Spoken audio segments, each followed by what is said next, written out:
जीवन में कुछ चीजें थी जो सिर्फ एक पुरुष कर सकता था।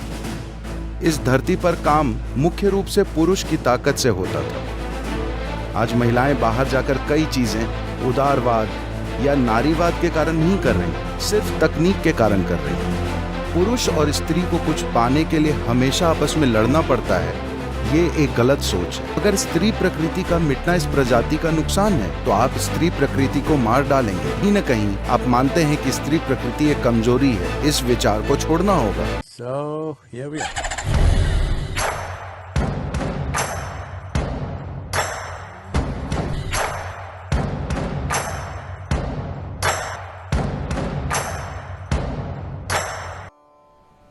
सद्गुरु, एक और बहुत महत्वपूर्ण सोच है जो इस परिसर में बहुत महत्वपूर्ण है, वो है नारीवाद। और आपने अपनी एक पुराने वीडियो में कहा है कि नारीवादी बस पुरुष बनने की बेसब्र कोशिश कर रहे हैं। नहीं, आप दूसरे लोगों की टिप्पणियां बता रही हैं, ना कि मेरी। मगर आप दिल्ली के कुछ वकीलों की कुछ मूर्खतापूर्ण टिप्पणियां बता रही हैं। मगर फिर भी सद्गुरु, नारीवाद के बारे में आपके क्या विचार हैं? आप उसे कैसे देखते हैं?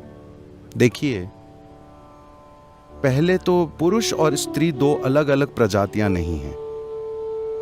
हमें यह समझना चाहिए कि मान लीजिए 50 साल पहले या 100 साल पहले, तकनीकों के आने से पहले, जीवन में कुछ चीजें थीं जो सिर्फ एक पुरुष कर सकता था। इस धरती पर काम मुख्य रूप से पुरुष की ताकत से होता था। हाँ, इंसान की शारीरिक बल से, मुख्य रूप से पुरुष की।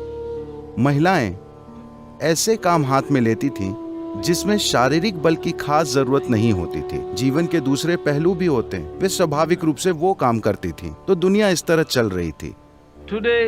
आज महिलाएं बाहर जाकर कई चीजें उदारवाद या नारीवाद के कारण नहीं कर रही, सिर्फ तकनीक के कारण कर रही हैं। तकनीक ने ताकत का मूल्य गिरा दिया है। यह शब्द इस्तेमाल करना सही नहीं है। तकनीक ने ताकत का मूल्य गिरा दिया है।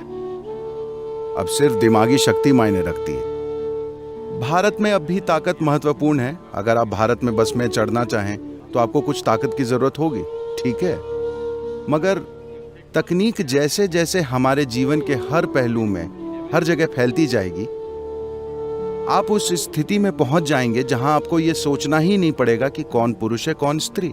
अभी मैं आपसे बात कर रहा हूं, मुझे क्या फर्क पड़ता है कि आप पुरुष हैं या स्त्री। सिर्फ कुछ खास रिश्तों में, कुछ खास जगहों पर पुरुष या स्त्री होना महत्वपूर्ण है। आपके शोध में क्या फर्क पड़ता है कि आप पुरुष हैं या स्त्री। अगर आपके दिमाग की कुछ कोशिकाएं काम कर रही हैं,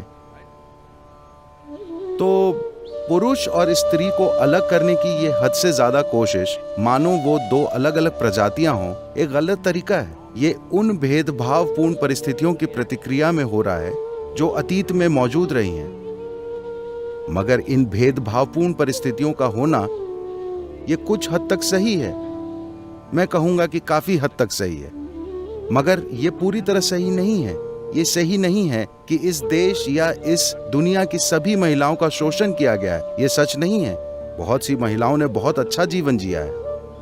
हाँ, हो सकता है कि उन्होंने कभी अपने घरों से निकलकर बाहर काम न किया हो, मगर उन्होंने बहुत शानदार जीवन जिया, अपने हिस्से का काम बहुत अच्छी तरह किया। Beautifully and doing it. तो पुरुष और स्त्री को कुछ पाने के लिए हमेशा आपस में लड़ना पड़ता है, ये एक गलत सोच है। नारीवाद के बारे में बात करने के बजाय मैं कह रहा हूं, What is feminine has to find equal. स्त्री प्रकृति को समाज में बराबर मूल्य मिलना चाहिए। इसका मतलब है एक चीज होनी चाहिए। देखिए, अगर आप ऐसा माहौल बनाते हैं कि सबसे शक्तिशाली इंसान ही जीवन में आगे बढ़ सकता है, तो पुरुष प्रकृति हावी होगी। पुरुष प्रकृति से मेरा मतलब पुरुष से नहीं है। एक स्त्री किसी खास स्थिति में अधिक पुरुष प्रकृति दिखा सकती है, मगर स्त्री प्रकृति का मिटना इस प्रजाति का नुकसान है। हेलो, अगर आप स्त्री प्रकृति से जुड़ी हर चीज खो देते हैं, हर कोमल चीज, खूबसूरत चीज खो जाती है, बस इसलिए क्योंकि हमने एक असभ्य समाज बनाया है जिसमें जब तक कि आप इस तरह नहीं होते हैं, आप जीत नहीं सकते। तो आप मानव जाति को नष्ट कर रहे हैं। स्त्री प्रकृति की सुंदरता चली जाए तो कुछ समय बाद पुरुष सोचेंगे कि वो आखिर जिंदा क्यों है। हाँ, ऐसा होगा।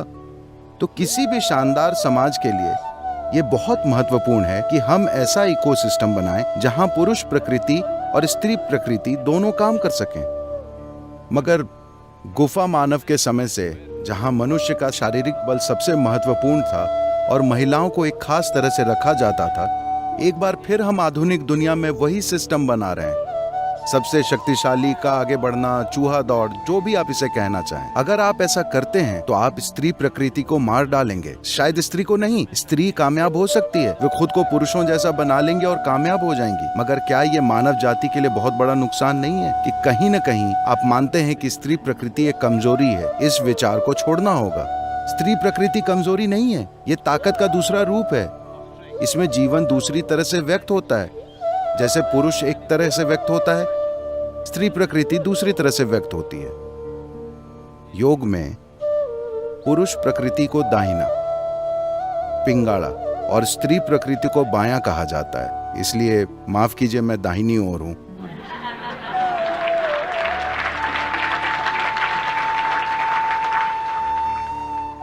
मगर हम बराबरी पर हैं, 2 पुरुष और 2 महिलाएं।